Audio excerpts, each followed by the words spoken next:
shalom, my friends, and shalom, my enemies. This is your old pal, Rabbi Sol Solomon, the founder and spiritual leader of Temple Sons of Bitches in Great Neck, New York. And what a delight, what a thrill it is for me to be here with you and to be here with a guest in this neighborhood today. Someone who's had an incredible career in media, in television, in theater, anything artsy, in radio as well. He is not, I believe, Jewish, unfortunately. I'm pretty sure from his name, Al Parinello, that he is a goy and possibly Italian. We'll ask him because, it's important to ask these kinds of questions. We're waiting for him to enter the neighborhood as we speak, and we're hoping that he will. We're just killing a little time now, so let me tell you a bit more about him. So, off-Broadway, in the very, very long run of the off-Broadway show, The Fantasticks. You must have heard of it. So it was running since the early 1960s. He came in as a producer much later on in the run of the show. He also produced a show off-Broadway about Tennessee Williams. He also produced on Broadway, the people in the picture. He owned a radio station in New Jersey, and he was, on some level, helped and was responsible for the comedy career of Andy Kaufman. So won't you please welcome to the neighborhood and give a big goyish shalom to our new friend of the neighborhood, Al Parinello. Shalom, Al! You gotta say something. Amazing. It's amazing. I just don't know how you do it. By the way, I've decided to change my name for this interview. It's Al Parinellowitz. Oh, you've made me happy already. You've made me want to get circumcised again, just because of that beautiful. So, but are you Italian? Are you one of those people? Italiano, yeah, and we're very proud. I'm proud to tell you that the derivation of the last name Parinello actually means rancid cheese. Is that? See, I don't know whether to trust you on this because you worked with Andy Kaufman for all this. So does it really mean one of those horrible blue, like French Italian cheeses things? It really does. Yeah, stinky. So, stinky. See, this is why you don't believe in cheeses. I do comedy. But ladies and gentlemen, so Al, first of all, what are you doing with your life right now? In other words, what are you working on? You own a theater, but what is your main goal? Well, I have a company, Parinello Entertainment, LLC. Let's not talk about that. But this company owns a theater, and I purchased this theater 7 years ago. It's called Surflight Theater. It's located in Long Beach Island, New Jersey, which is an interesting. You go back to why do theaters exist outside of Broadway, right? I wonder about that myself. Yes. Well, because people started leaving New York City and the big cities when the weather got too hot, right? So very smart people decided to put summer theaters up in places that were by lakes and by oceans. This particular one was invented in 1950. And it literally wasn't even a building. It was 4 posts and a tent on a beach in Long Beach Island, and people would flood to this place. Now, even today, the place would flood because every once in a while the water would just go. Yeah. That's exactly what I meant. And so what happens is today there are only, ready for this, only like 8,000 to 9,000 homes on this big giant island that's like 18 miles long and very, very thin, right on the beach. But in the summer, in the hot weather, there are 150,000 people walking around looking for something to do. And that's why we sell out every show we do virtually. Well, here's the deal. You bought this theater about 7 years ago, trying to get it back up on its feet, trying to get it going, and then COVID hit. At that point, did you just go, or did you think about getting rid of it, or did you just say, we'll wait this out and no problem? We had a great couple of years, really great, because the theater had gone bankrupt and it had closed. And so, it took somebody to come in, to buy it and rebuild it and hire the right people and so on and so forth. And I was in the right spot at that point. And I received a call from the guy that really was running the theater, and he basically said, out of nowhere, would you like to buy a theater? And he ruined my Christmas that year. He really did. He totally ruined, because I had to go through all the numbers, and while everybody else was celebrating and having parties, I'm looking at numbers and sending letters back and forth to the government, because it's a nonprofit, and that means every dollar that was ever created is on file. I needed to look at the trends. Why did it go bad? When did it go bad? What Well, let me happened? ask you, why did it go? You have a room. Was how many seats is it? Like 400 or 450. 450 seats? So what went wrong that you have been, God willing, able to correct? You do shows. You have Yeah. musicals, I guess, that people go see. Why did nobody go see? What went, or did you just not get grants? What is it? If I, no, no, if I had to put one word to define what went wrong, it would be greed. Greed. So what happened is, they had this great staff of people running it. This happens in theater all the time. And then egos get in the way. And somebody came in, secretly went to the board of directors and said, "You think you're doing well now? Hire me. I know everybody. I can bring everybody in. I can do this. I can do that." So they brought him in, and he destroyed the theater. I mean, he basically did everything wrong.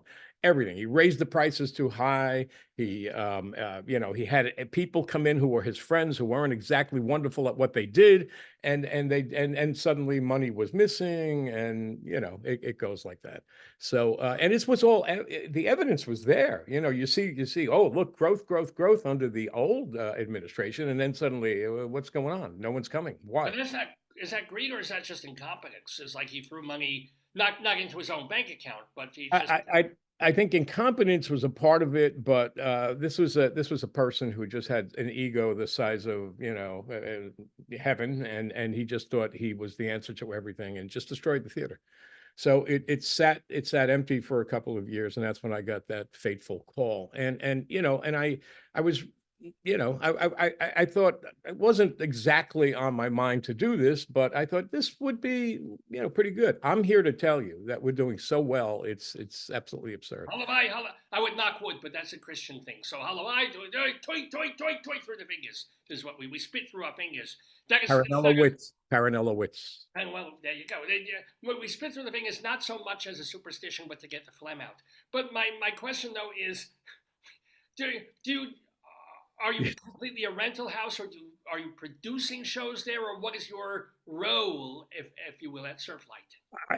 My role is to make sure we've got the right people in place. I'm a marketing guy. I do a lot of the marketing ideas. I've developed. Oh, and by the way, I put a whole just.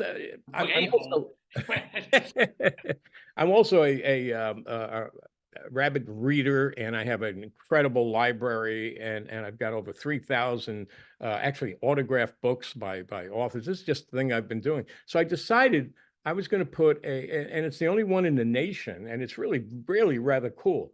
I have, I've always worked in the media. I've worked in the entertainment industry, and I've decided to take all of my books that I could, part with, and create a library, a free loan library of only entertainment books.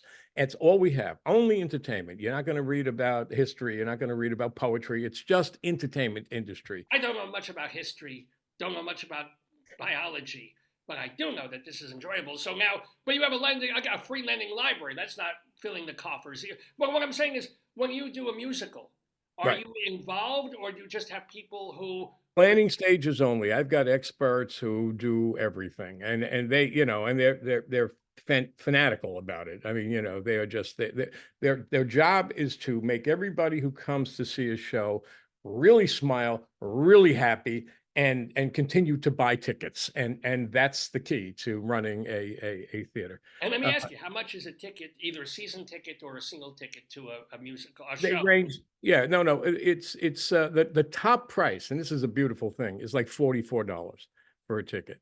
And they go down. The kids' prices are in the 30s, low 30s, and so on and so. But we do a lot of kids shows as well.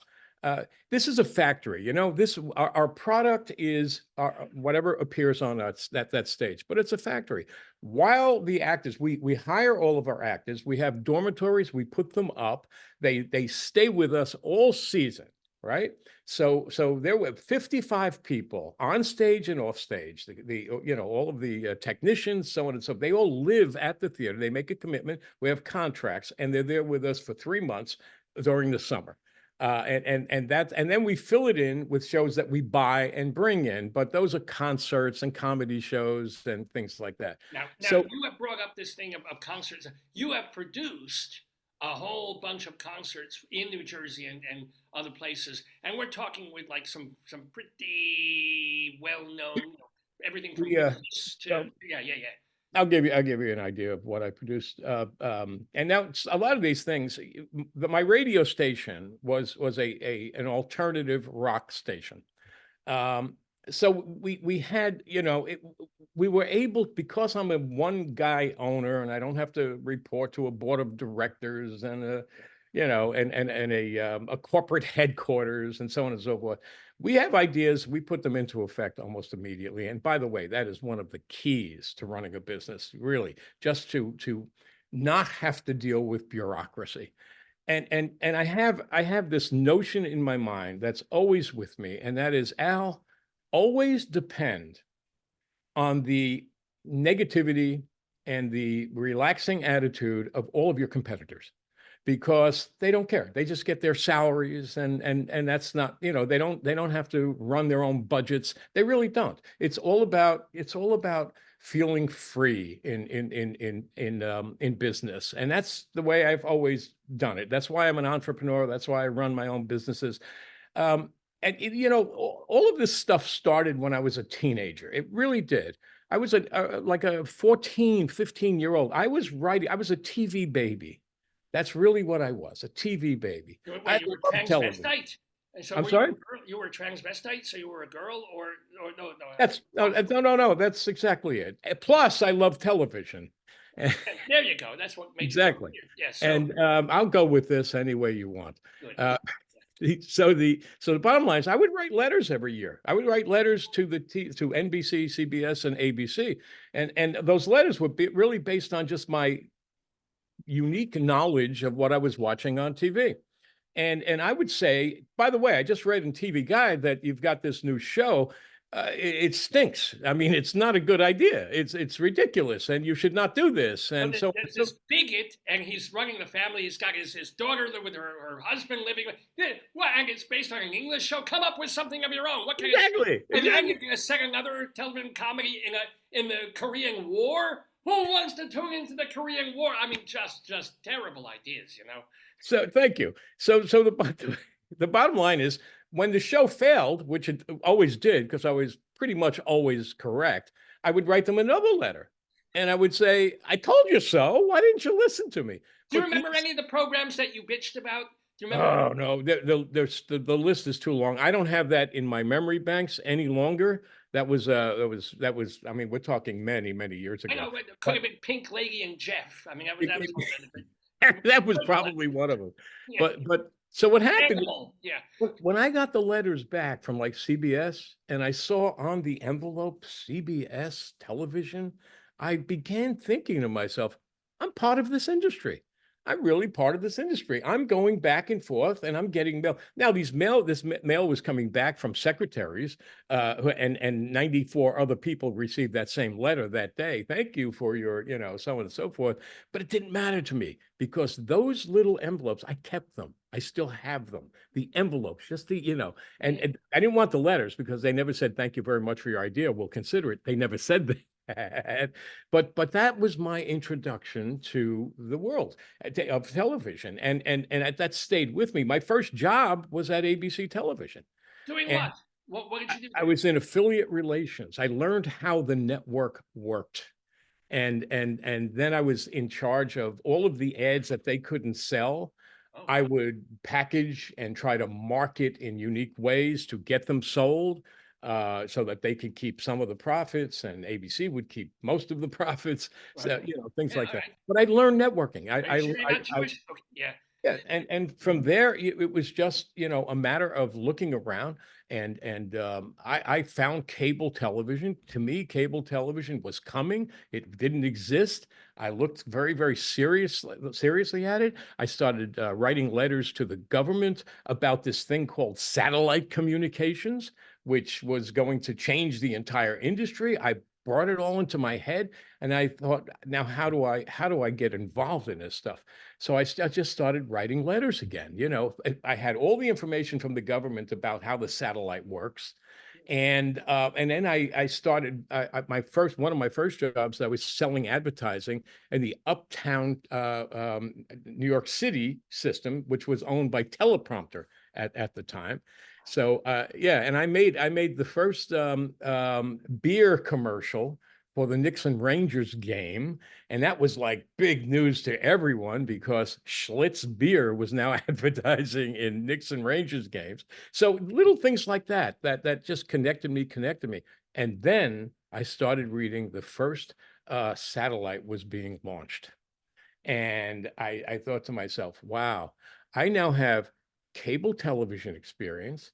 I have broadcast experience. They should know about me.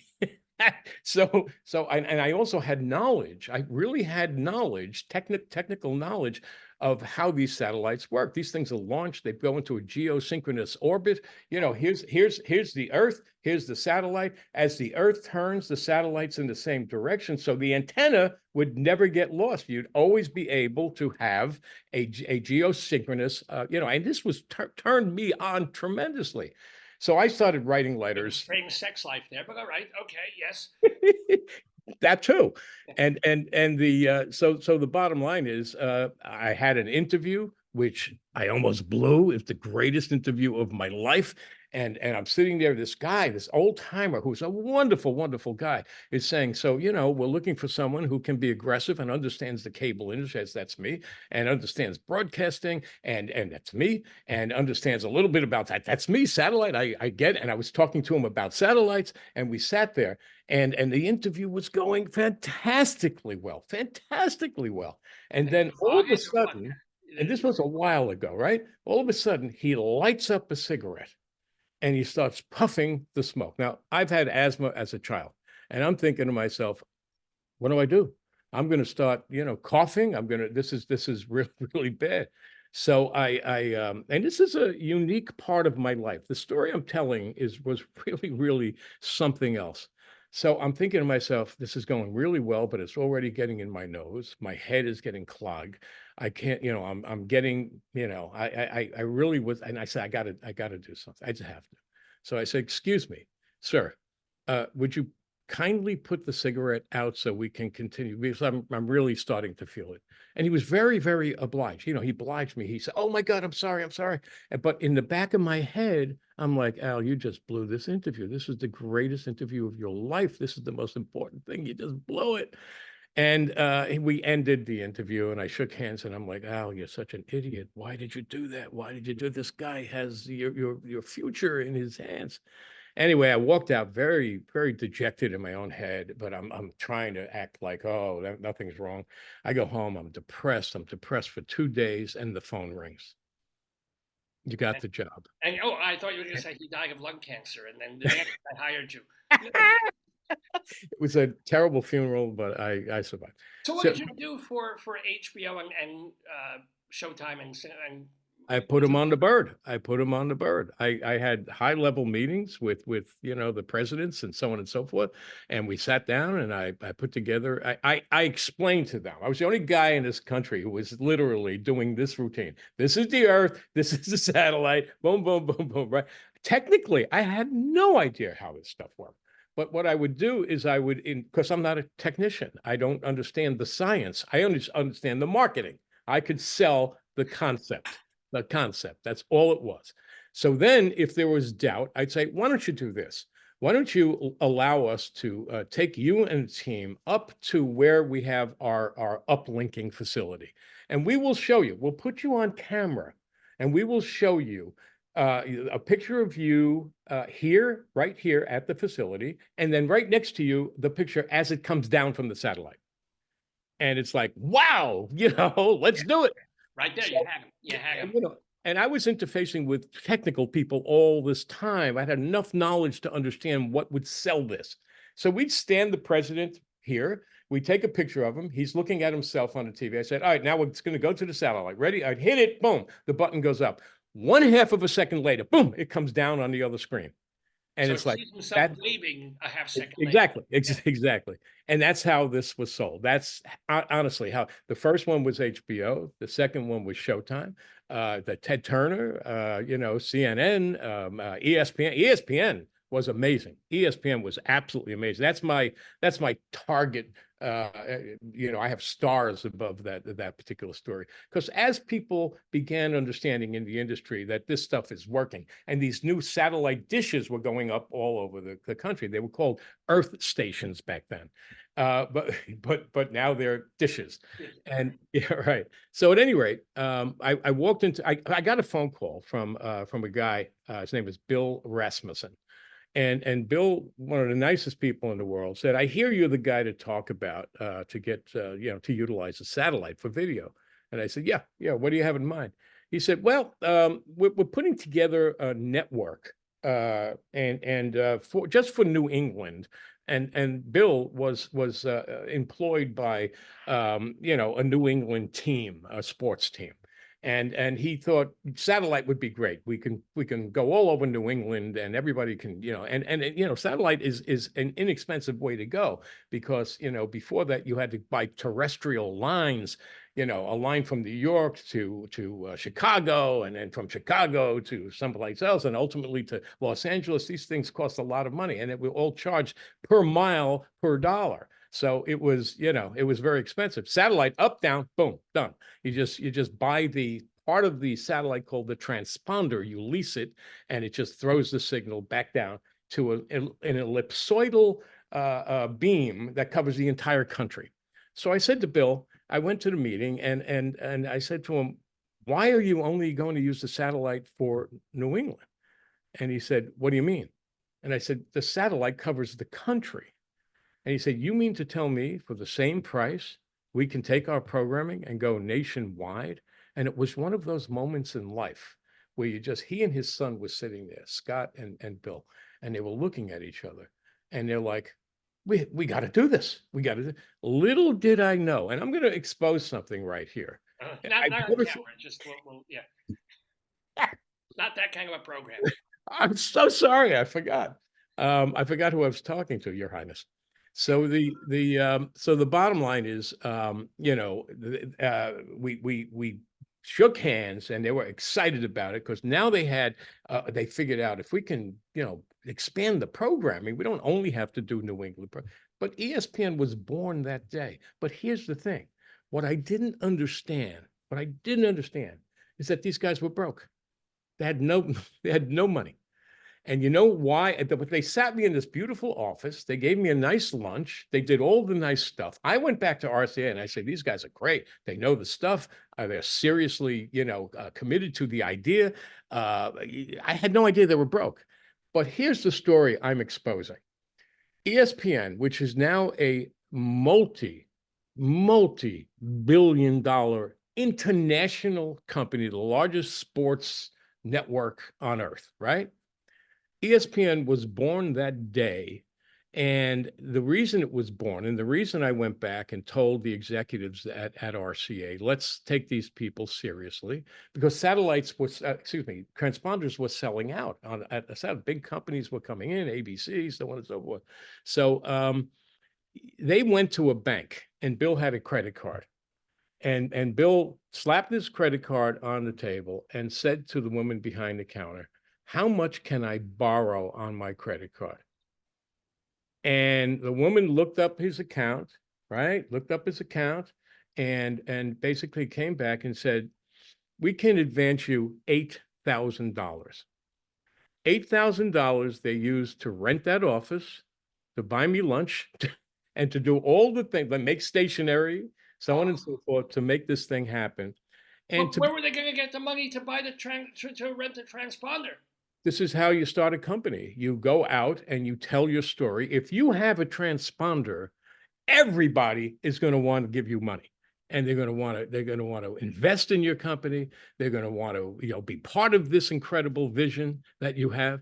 And these were visionary people. Ted Turner, I used to have meetings with him at the airport. I'd fly to Atlanta, and we'd have a meeting, and we put together. He was trying to put, not CNN, that wasn't in his mind yet. It was his a TV station, an independent station. It was called the first Superstation, and it was WTBS, Turner Broadcasting Systems.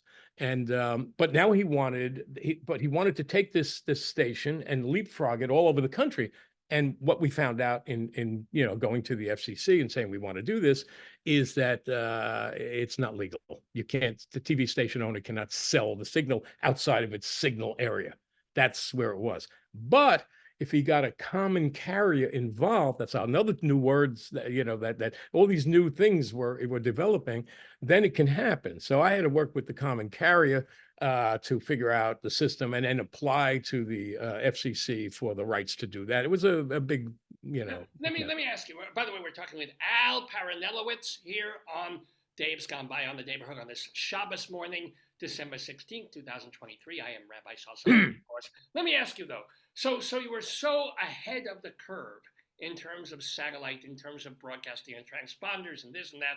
So I'm a little surprised that in much more recent times, you went and bought an analog New Jersey radio station as opposed to getting involved with Sirius XM or that kind of multi world broadcasting.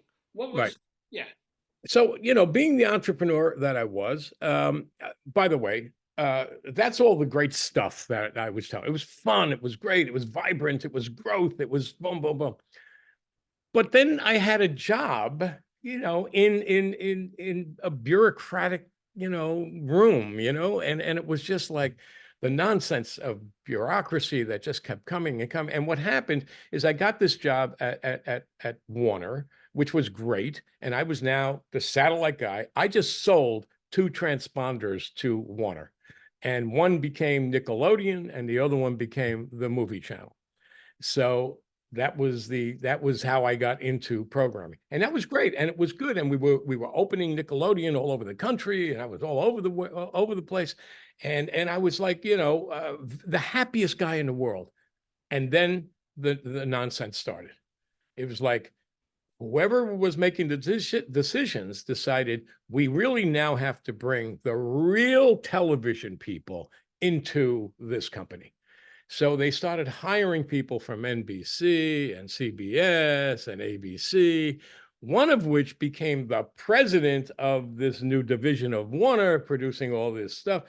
And then the president I was sitting with on a daily basis, I'm not going to use names, but this was, you can look it up yourself, but this was the president of CBS came to become our boss. We're not talking about Bill Paley. We're talking about someone after Paley, right? After Bill Paley. Oh, yeah. Way after Bill Paley. So I'm sitting and I'm teaching him his job.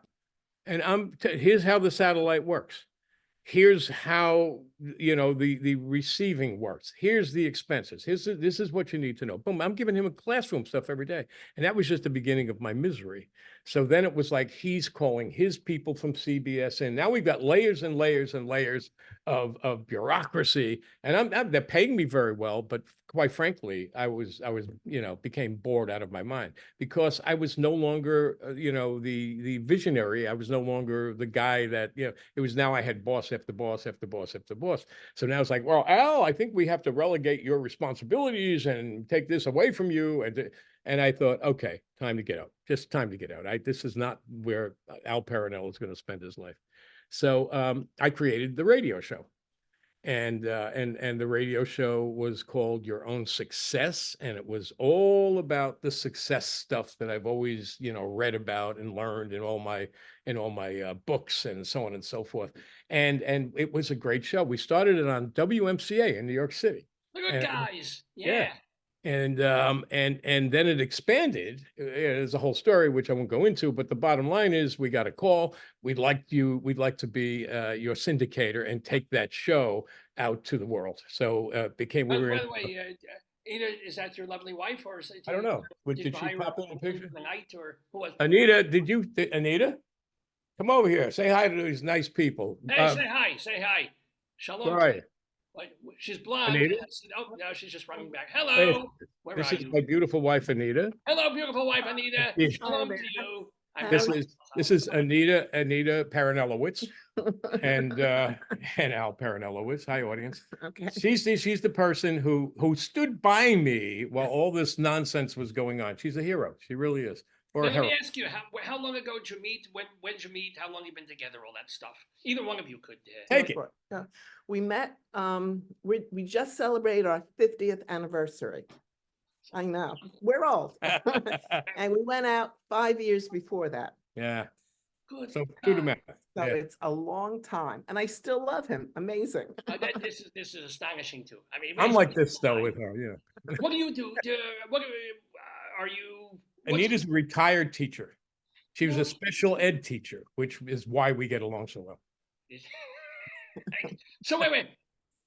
Al was telling Dave, the producer of this show, that the thing that you should tell children and young adults is not really to pay it. How did you put it?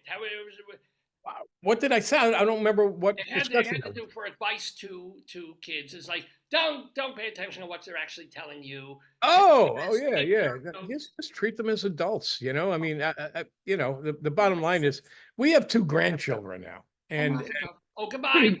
She's and going off. She can't and tolerate me anymore already. Yes. they think I'm crazy, but because they meet other kids with fathers who go to the office every day in New York, and I go to studios and stuff like that. So I'm sort of this character, but that's the way life is. I mean, it's very cool. We love our lives, we really do. And So I pulled you away from that. You were talking about a radio station. You wanted it was available. It was in New Jersey. yeah. Yeah, and so I bought a stereo, excuse me, an FM radio station that did not run in stereo. It was, and it was run by some entrepreneur, who had his head up his foot, and he think about that for a second, and he just needed to get out because he was not making any profits, and so the station was available, but it needed to be upgraded, right? Well, I keep interrupting you because I'm Jewish, but so when we spend X, what was it, 200, 300 grand on a station, what Right. did you get? Did you just get a tower? Did you get a building? Did you get any of the people? I mean, what did that buy when you I bought got it? nothing. What you do is you get a certificate from the government that says you now are responsible for paying all the bills. So I had to go out and rent a building. I had to go out and make sure that the antenna that the station was using. You don't buy antennas, you lease them. Nobody can buy an antenna. It's a very complicated, highly technical business. So I had to lease the antenna so that the signal could get out. But I had to move the station because it was in a shack somewhere. And I put it into a nice office in a town called All Summer. of which you still had to pay for beyond the down payment for the state, but beyond the actual mortgage or not more, whatever the price that you had. I had to pay cash for the station. And I had my partners and I have, because I'm an entrepreneur, I buy businesses, I sell them, so on and so forth. But I had a self-storage facility in the Fort Lee, New Jersey area, with the tower. So nobody had enough room.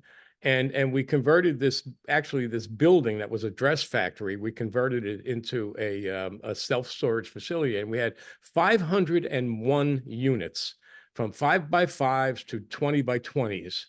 And it was unique because we had it heated and air conditioned as well. So a lot of the drug companies, when they have samples of drugs, they needed the heat and they needed the air conditioning in the summer. So it was a hot facility, and we made it a hot facility. And it was not. It was so big that not only would they bring storage wars, but you would have storage civil wars. Because on one side of the building, that's right. By the way, if you ever saw that program, Storage Wars, right? The guy that was taking people around for all the auctions, that was me. I decided I'm going to do the auctions. So, when people don't pay in a self-storage unit, you have to go through a process. You have to take ads in newspapers, and you have to send them letters and so on. And if there's no response, you get to sell their stuff. But the law is you can't sell it individually. I can't go in and say, oh, that's a nice bicycle, somebody give me $20 for it. You sell the room. And so that's the way it's done. You open it up and they're not allowed to go in and inspect. They can look at the room and make an offer. And that was fun. That was really fun because and you were the auctioneer. You would be the one saying, the bid starts with $300 on this entire unit. Exactly. I want to start this because we're looking at. I think we're going to start this room with $200. Who's got $200? Who's got two? Some I got it. Okay. Who's got 210? Who's got 220? Who's got two? Boom, boom, boom. It goes up and up and up. And you try to get the highest price. All I wanted to do at that point is to just get rid of the room so I can rent it again because it's not making any money for us. So if I can get a little cash to pay some of the bills that were not paid, that's nice. That's all. It's not like a way to get rich. But the people who bought those rooms, oh my God, some of the stuff. One guy had a bunch of boxes in the way of his motorcycle. And they got a motorcycle for like a couple of $100. Another guy found a couple of diamond rings. Another guy found, now I know how religious you are, so I don't want to go too far here. May I just? Oh, you may. Okay. Yes. So it was sadomasochistic furniture. Was my DNA still on it? I'm just. Did you ever find a body? Did you ever find like a corpse or like an aborted fetus? No. Or something we found a few guns, and that's the law is you have to report them immediately to the police who come and take them and all that stuff. No one can keep guns if that's the case. So, but there was a motorcycle. There was all that S&M stuff. There was. How much did you take home? Ask that wife of yours. Well, was there a swing perhaps with a? No, the spanking bench stayed there. But I do have the pic. No, there was actually a portfolio of pictures of the users, and that was kind of unique. But at any rate, so these and I wonder why they went broke. And anyway, but that's what happens, But that was an exciting business. You got, I guess, tired of this, or you saw the radio station for sale, you just, it was like you sold your part of the storage facility. Yeah, and then I used that money to buy the radio station, which is really the business I wanted to be in, and it was a couple of $100,000, but I sold that radio station for like a lot more than that. You told me, you told Dave the other day, it was a nice chunk of retirement change right there. You never have to work again if you don't want to. But, so, between the radio show, the radio station, the satellite work, I decided, let me start investing in shows, in actually producing, shows. So when I had the radio station, which became, very, very hot. By the way, I do have a list of some of the people. I produced Snoop Dogg. I produced Kid Rock. Wait. You have asthma, and you have problems with clouds of smoke. How close could you get to Snoop Dogg back in the day? It was a different kind of smoke, but come on, how did you manage it? Did he puff in your face? I know. It was a tough room to handle. It was a tough room. So, all kinds of groups like Stained and Three Doors Down, Lenny Kravitz. Jewish, yeah, big stuff. But what happened is the casinos in Atlantic City, because my station was South Jersey, the casinos were all over the place. I started producing smaller shows in nightclubs, in taverns, popular, places like that, big bars where the kids would come, and the lines for some of these shows that I bring in all this talent, the lines were going around the block. And I'm no fool. I'm scratching my head and I'm saying, why are we doing this? Why don't we try to take some of this stuff to the casinos that have the big rooms, thousands of seats. So we started making some calls. The next thing I know, I get a call from this manager of one of the casinos. We'd like to come down and talk to you about a relationship. So that's how this thing manifested. And then next thing I know, I'm producing shows at the various casinos. I I'm a guy who's just, just a guy. I didn't know anything about these businesses. I was learning rapidly. But then one day, I went to this casino. I got a call from the president of this casino. And basically it was the Plaza Casino on the boardwalk. And he said, I'd like you to do some shows here. But as I walked in, I'm looking around and I'm thinking, these people look very, elderly here. I see a lot of wheelchairs and a lot of, oxygen, and I'm thinking my rock shows are just not going to do well here. Now, this is a key. This is a key to something that I think is very important. So I remember saying to this guy, and I don't know where it came from. I just don't know where it came from. It was just like I think the mind grows as the experiences are lived. And I said to him, have you considered doing Broadway musicals? And this was the key question he asked me. He said, can you do that? You said the first thing that came into your mind, And yes. I have this concept that has grown in my head, and it's called the way we speak is the evolutionary bridge to everything.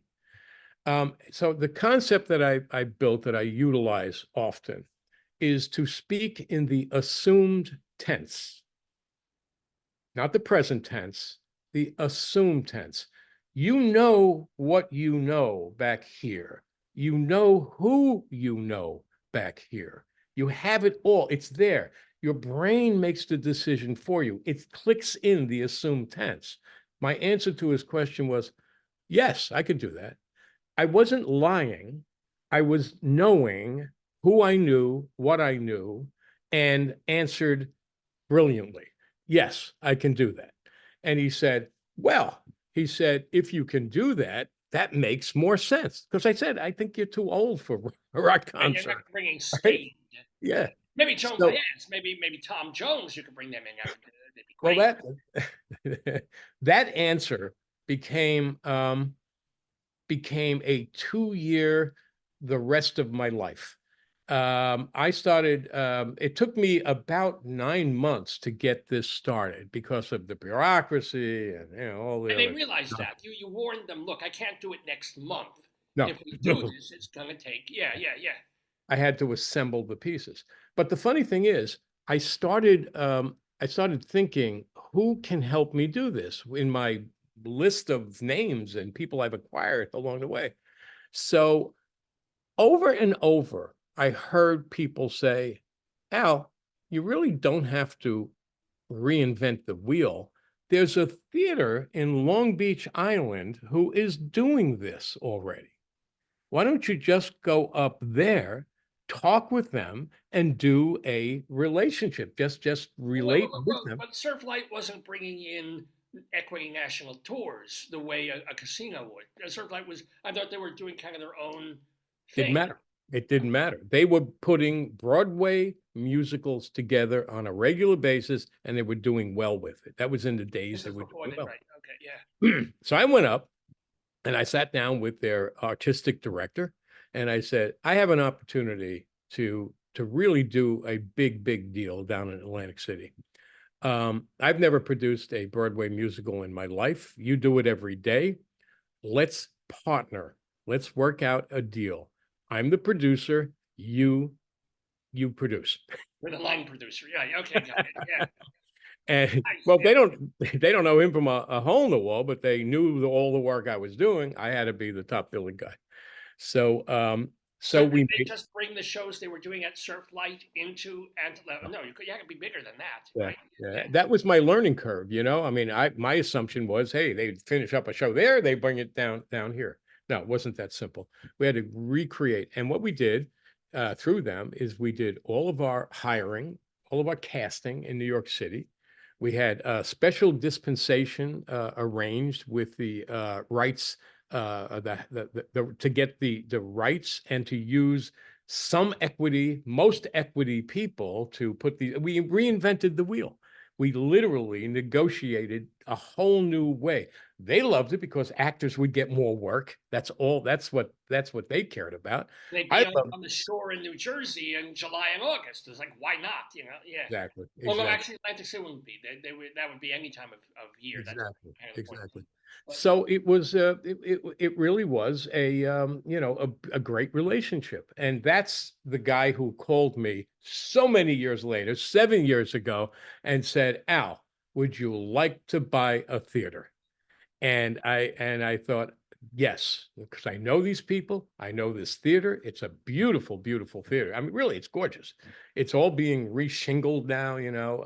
It's just beautiful. you have your season set for 2024. Do you know what Yeah. you're going to be doing in July or what are the shows? Million Dollar, what's that Quartet, show called? $1 Million Quartet about Quartet. Thank you. yeah. That, by the way, that was the first year that I had the theater. We did that show, and I was blown away by the show. Do you know the show? Is that good? I've seen it. Elvis and you know, all I the think you other should do, three. but you should do a version with Shlomo Karbach, Yafa Right. Yarkoni, Svika Pick, and I Of don't know, course. and Snoop Dogg, just for Absolutely. variety. Yeah. Absolutely. So and then we're doing, I wish I had it in front of me. I'm sorry. I should have had it on my That's desk. fine. But Because they're look it all, up. It's but it's a great thing. surflight.com is the No, no, surflight.org. or Surflight.org. You'll see all the new shows that, you know, and it's going to be a hell of a scene. And on top of that, it's the theater's 75th anniversary. So we're doing a lot of unique things for the entire year. No, it's just been a wonderful, wonderful business. And by the way, you mentioned that you know, the COVID thing that came right in the middle of this. We actually built a tent across the street from the theater, and it was a gigantic circus tent. And we were one of only 12 theaters in America that were opened because it throughout was basically COVID. outside. You had people were Big outside, Yeah. open, you know, flaps open. We had fans, and plus we also separated groups of people, so no one sat next to each other. And it was like it was just a beautiful thing. Now we couldn't do the four-dimensional things that we do in the studio, but it was fine. People wanted to be out. They wanted to see shows. They wanted, you know, to have fun, and we were right across the street from the theater. What is the fourth dimension? I know there's three. There's three. Where's four come from? Where's four? Smell? No. Because we are so special, we always add a dimension. And in addition to that, Surflight Theater also has Showplace, and Showplace is where we do the show after the show. Showplace is an ice cream parlor, but your ice cream is served by singer dancers. And between all the meal, by the time you come in, it's an hour show, and we do a show from 7 to 8, 8 to 9, 9 to 10, 10 to 11, and 11 to midnight if there's people So the online. ice cream parlor's open even during the actual production. Correct. Yeah. And this is a whole separate staff of people. These are not the actors we use for the shows, because they're doing, you know, they're rehearsing one show in the afternoon and doing one show at night, and 4 days a week doing also a children's show. It's a factory. It's a factory. So, and it's just an incredible business, and our product, our shows in every way imaginable. And it just keeps going. I just wish the season was longer. You know, we start in June. Actually, I was there 2 nights ago because we're doing a Christmas show right now. We're doing the Christmas Story, you know, with the kid with the tongue on the pole, right?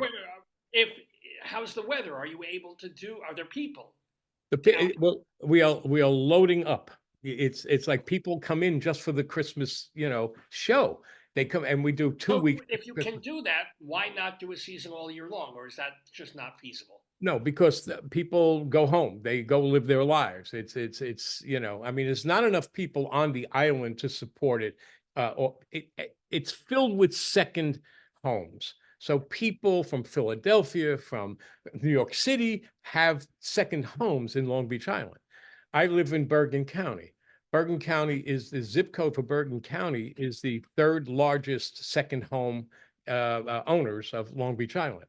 So you know, it all works this way very well. It really does. And by the way, you need months to put together the next season. You Sure. need Oh, yeah. months to do all the paperwork, to make the agreements, to sign the contracts, to negotiate, you know. So this is a beautiful, it's like an 8-month a theater, because we stretch the shows. We now doing we've got the Jersey Tenors coming in for New Year's Eve, and we'll do 2 shows, one at 5, one at 8, totally sold out. Totally sold. All 450 seats. You can't get a ticket. You know, but everybody should go to the webpage and take a look at what we do. I do a show. Surflight.org. Yeah, sorry. I do a show about every show that we do there with our artistic director, Steve Steiner. So he and I talk about the show that's coming up. We talk about the history of the show, where it came from, so on and so forth. So you'll see that there as well. It's surflight.org. Take a look at it. It's worth your time. Oh, no, surflight.org, because you don't have a website of your own that people can go to where they can follow. Oh, yes, you produced the Fantasticks, right? But that was the revamp, right? That was when it was at Revival 50th Street or something like that. It was yeah.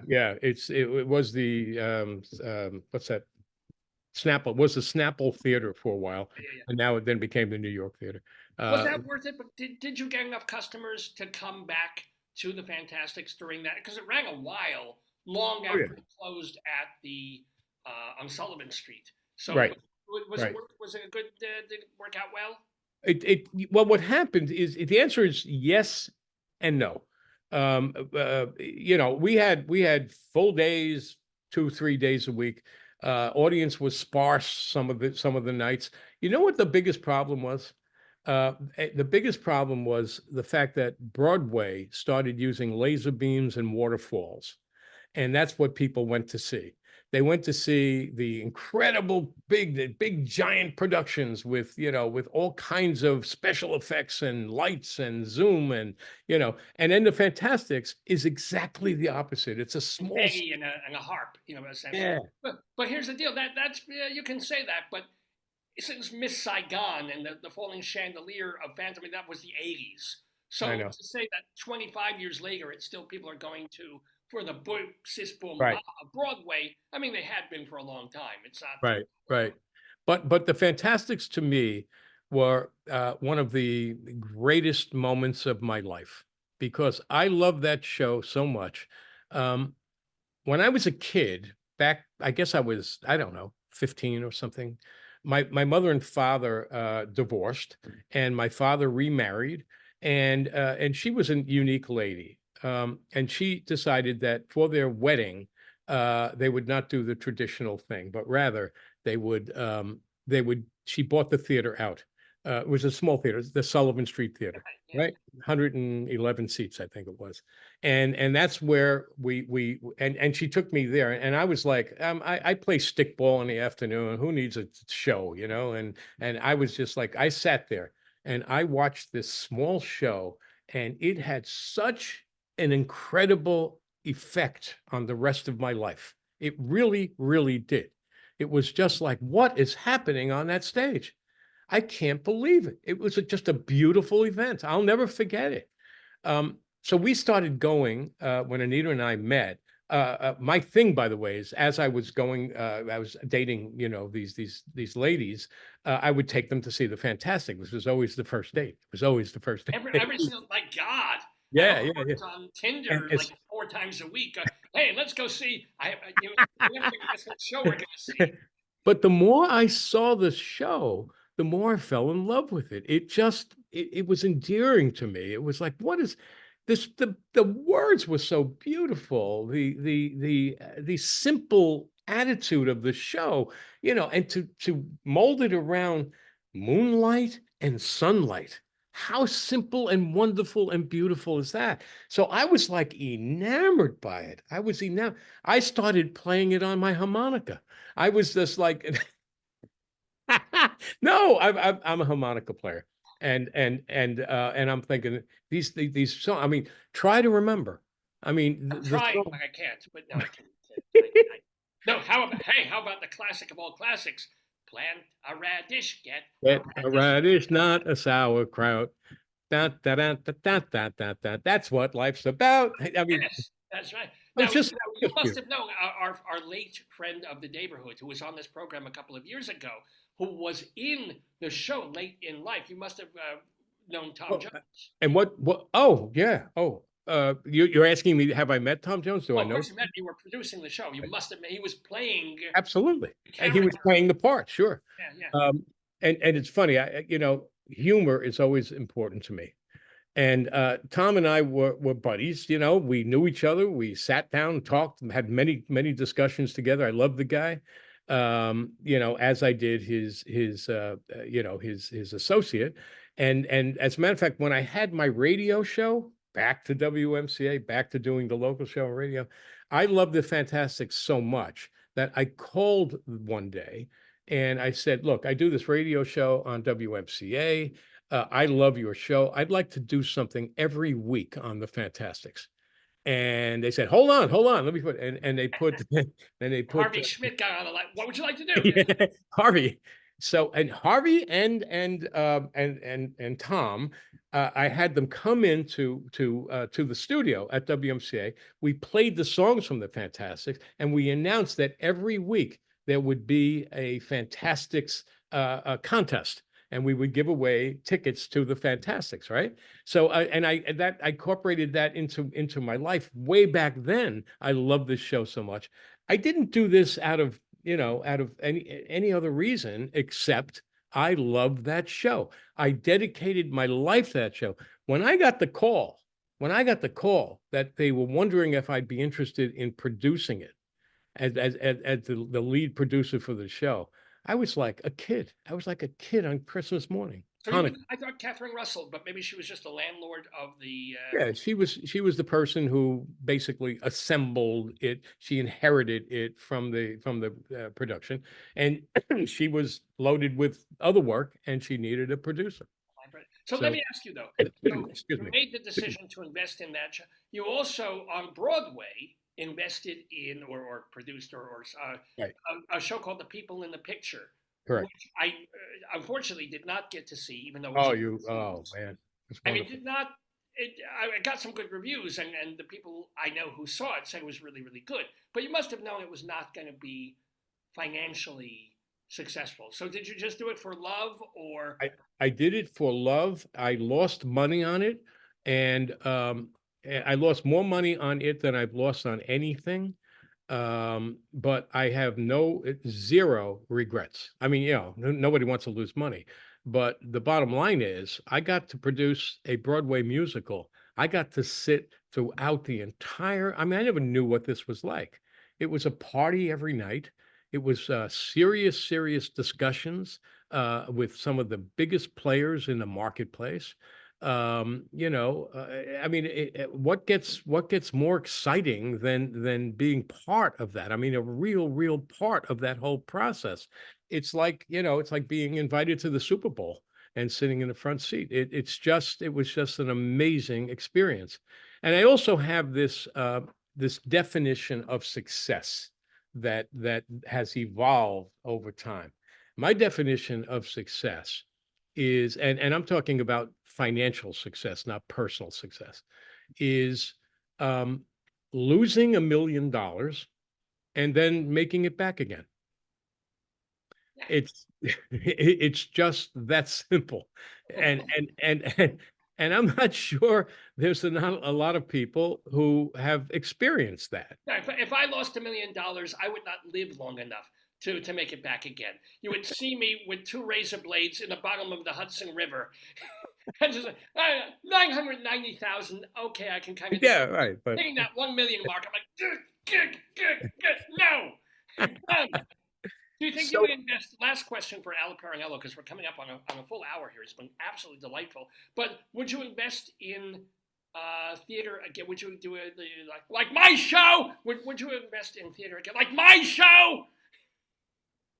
I didn't hear that last part, but yeah, I would invest because you were screaming. I don't know what you said, but oh yeah, Like hold on. Like my show. I think I got it.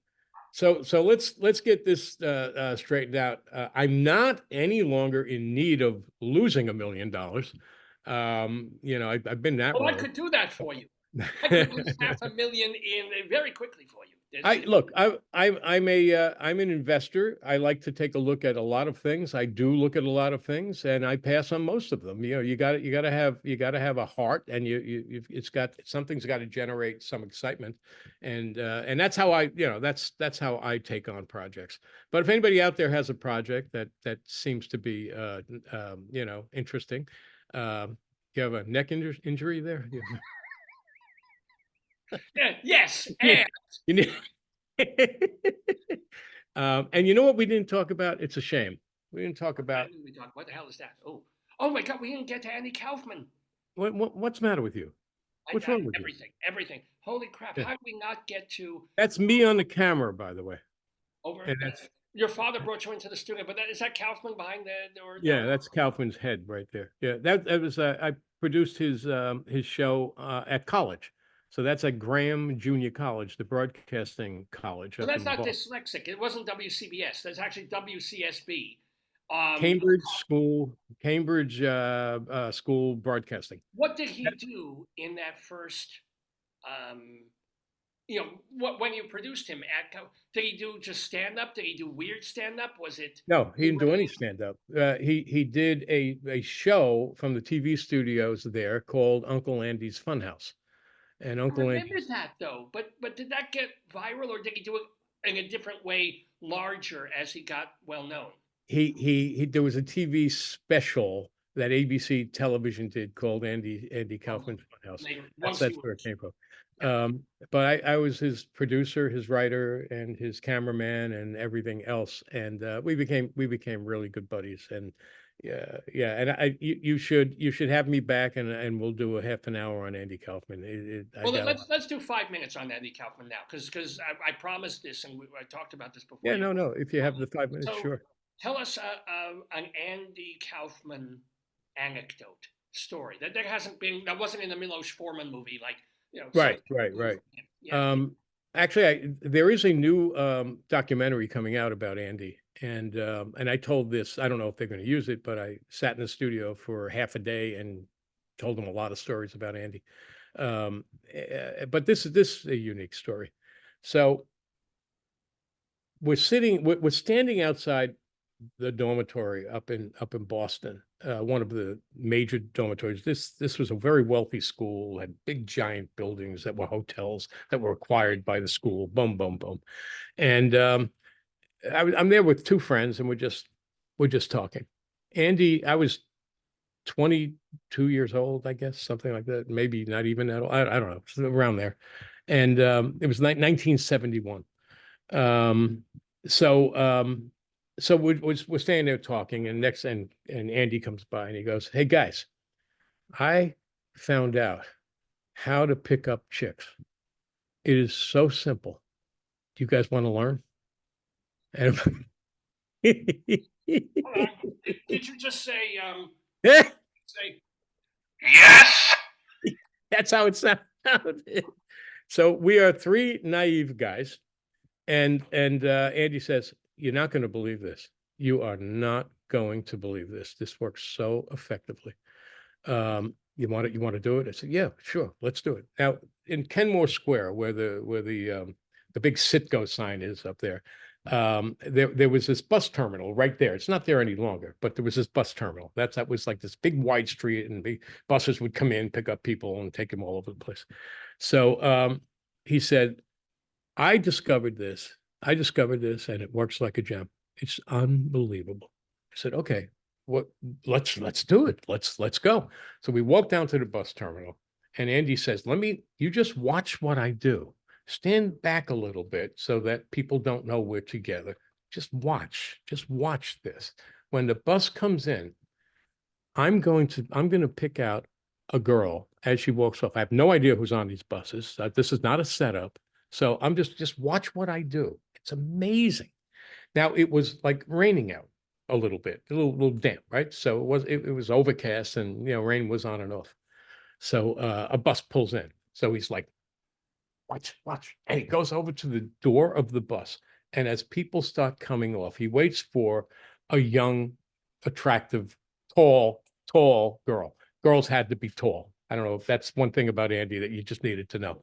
So, so anyway, it's finally a tall, beautiful girl gets off the bus. Andy goes up to her and he goes, "Hey, hey, chick, you like what you see?" And the girl's like, "Get away from me." And Andy's like, and he turns around, he goes, "Here it comes, here it comes." And he goes,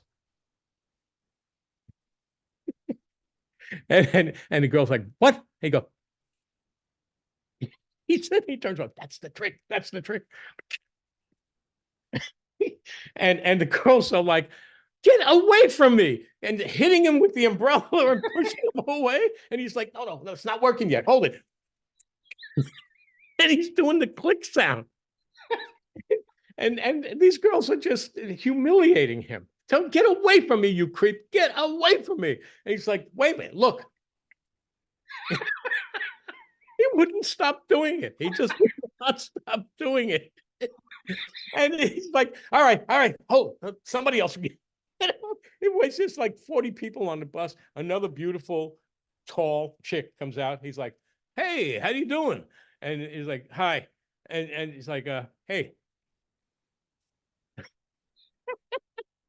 He starts the whole thing over again. And it's like, "Get away from me. Just leave me alone. Leave me alone. Go, leave." And he turns around and he's assuring us, don't worry, don't worry, don't worry. He said, "Did you see that? Did you see what I did?" Now that is hysterical. And we were like, the three of us were like bent over laughing on the ground. People had no idea. And he kept it up for like 20 minutes. Another bus goes to another bus. Same thing, same routine. And to him, this was just going to work. But he knew full well that he was just being, boring. He just knew that he was being so stupid, but he loved it. He loved the rejection. And then he came over to us when there were no buses and he said, "It always worked before."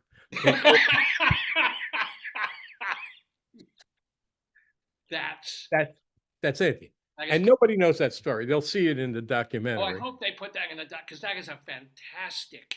And just the sheer, and that Gilbert Gottfried learned something from him about repetition. Yep. About, it stops being funny, it starts being annoying, boring, and then suddenly it's hysterical again. It's kind of like the sheer bravery and brazeness of it. I know.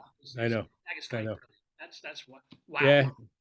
Hey, this has been a gas. I mean, you're a very cool guy. I should probably leave you with a lot of money to produce my show. Yes. Oh no, yes. Beethoven. What do you got? Who do you got there? Oh, Mr. Oh, I'll trade. Listen. Another way is letting people take good care of you when you need it. Too low. Can't hear it. All right, hold it. Oh, there you go. We have an option here. Here we go. Wait a minute. This'll work. This is gonna work because it always works. Here we go. I like to think of all kinds of helpers in our world. I love it. The whole world like you, and I like you just the way you are. We like Al PARINELLO just the way he is, ladies and gentlemen. It's been an absolute gas and a delight to have him in the. Oh, here we go.